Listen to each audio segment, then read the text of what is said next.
Hello, you're watching World Talks on TVP World. My name is Sascha Fahrbach. President Karol Nawrocki's veto of a bill creating legal partnerships for unmarried couples has reignited one of Poland's most politically sensitive debates, exposing divisions over civil rights, constitutional law, and the balance of power between the presidency and the government. The decision comes as the Polish right itself faces growing internal tensions ahead of the 2027 elections, raising broader questions about where the country's politics is heading. Joining us now to discuss it further is Professor Jakub Urbanik, the chair of Roman law and law of antiquity at the University of Warsaw. Welcome to TVP World. Good morning. Oh, good afternoon. Good morning to the world, wherever you are. So let's begin with this veto by the president. It's veto number 40, I believe, in very quick succession. But generally, what does this signal to us? It depends on the level we're talking about. So for that bill in particular, it's a very contradictory veto, I'd say. It was to be expected. He vetoes everything.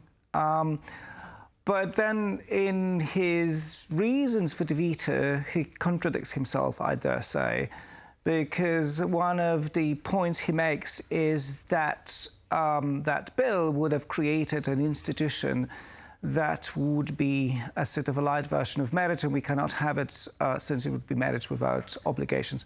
My answer is, let's go for marriage equality. There is another point that he makes where he says that the bill, the title is a tongue twister, a bill on a status of a closely associated person in a relationship and a cohabitation agreement is actually a mask for something very important. And again, I agree. Relationships are important. The state and the law is there to protect them and to protect the components of every relationship.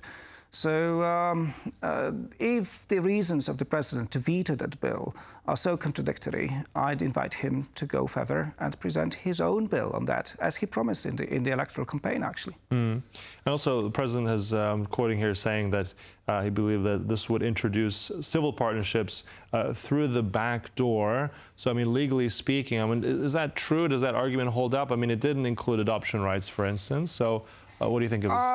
So, one say that a partnership is something less than marriage, and normally in other jurisdictions, it may not include adoptions or full rights. First and foremost, one has to remember that Poland does not have any specific rules for adoption, but for the principle that it has to be carried out for the good and benefit of the child itself. So I can imagine a Polish court granting adoption to same-sex couple that is not married, as much as to a straight couple that is not married, as much as to a single parent, because it is the benefit of the child that is out of our scope. And again, if we think of the already existing families, one counts hundreds, thousands of them who have children, both straight couples and same-sex couples, without a formal bond between them. It is for the benefit for the children that their parents are somewhat legally connected. Yeah. So bringing the back door, I don't care. It is about safety. It is about families. It is what the Article 18 of our Constitution that Nawrocki also calls upon, commands us to do. The Republic of Poland protects not just marriage, but actually family and parenthood. So it's a contradiction in itself again. And I would say that it's a legal contradiction. There are constitutional law experts that actually point out that the Article 18 not only does not forbid same-sex relationships institutionalized, but actually commands us to have them because they are a form of a family. And also interesting, as you mentioned, straight couples, heterosexual couples. I mean, this bill wasn't only about same-sex couples. I mean, if this had gone through, it would have also then been quite good for partnerships, heterosexual partnerships, right, and their rights in terms of inheritance tax, medical access. So who practically wins or loses by this veto? Everybody, the society, because this is, I'm a law historian, basically, and I work on family law in a historical perspective. So the lawgiver may try to follow the tendencies in a society, trying to make law amicable, friendly to the components of the society, and to protect forms of the cohabitation as they are. One can be rigid, but that's quite unrealistic. So many of heterosexual couples nowadays live without a formal bond for many reasons, what so not. The Minister of Equality herself is in such a relationship. So that bill would have benefited also the straight couples, as it were. And I say safety of a family structure is the safety of society. So again, a contradiction in the justification that the president makes. You mentioned also about cohabitation in terms of the law, but also it's a difficult cohabitation also with government and presidency. The Prime Minister also said he was very angry about this, saying that this would have given very much the absolute minimum in terms of this legislation. So where are we with this cohabitation, a different level? I mean, was this really something, well, I mean, you've made the case, but what does this say for us in terms of the bigger politics of Poland right now? It's a difficult situation. I will not say anything original here.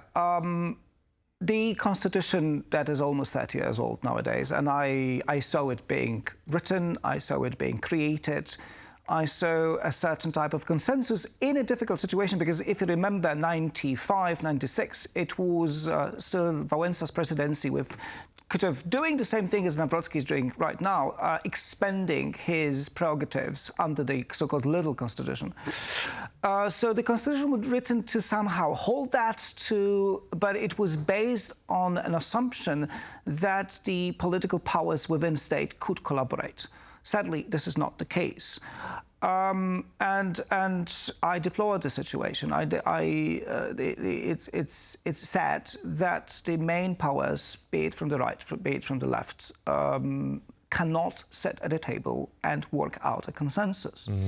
That their political gain, political gain, seems to be much more important at the benefit of the society, as it were. As for the government, I cannot really. I'm happy that the bill had been passed through the parliament, but it should have been faster. It should have been quicker, without all that, mocking policy of not calling a relationship, but the bill was mockingly called a flatmate plus, and that was it. It's about dignity of a human person, and. I mean, we addressed it also a little bit, but it's also interesting that we've also seen criticism come from conservative members of parliament in Poland as well, who are against this decision by the president to veto.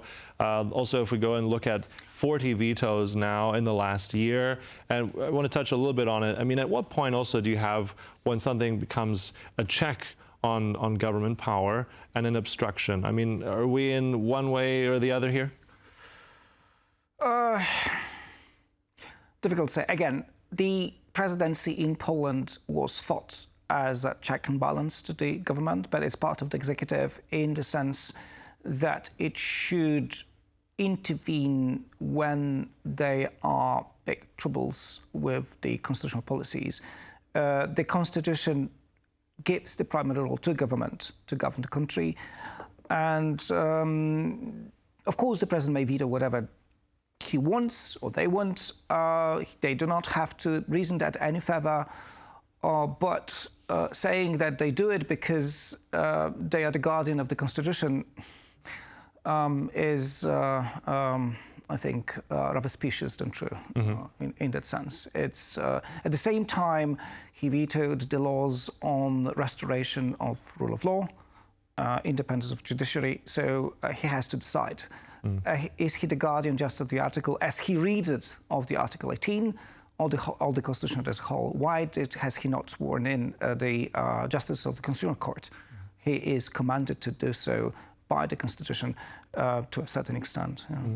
Also, if we look at some recent polling, looking at that actually, and one of the things we're looking at earlier this morning, 62% of Poles support registered partnerships for same-sex couples, for instance. And let's draw it out a little bit further in Europe, across other EU member states. I mean, Poland here very much not recognizing this. I mean, very much very we few are countries minority. We are a minority. This has been done all over. Moreover, it's just the executive that is so slow, and the parliament.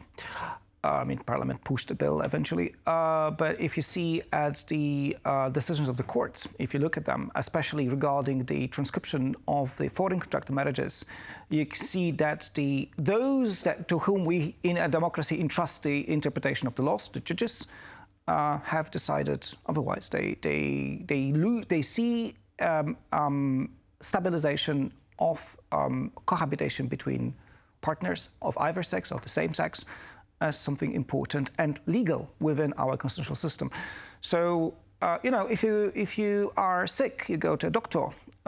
If you want an interpretation of the law, you go to a judge or a lawyer and not to a historian. And with all my due respect, Karol Nawrocki has not asked the right lawyers for the proper interpretation. The judgments that we have seen of the Supreme Administrative Court, of the common courts, are on the side of the inclusive interpretation of the Article 18 of the Constitution. All right, so another issue which I'm sure will once again pop up more as we enter that election cycle into next year. Thank you so much, Professor Jakub Urbanik there from the University of Warsaw. Thanks for coming in. Thank you so much.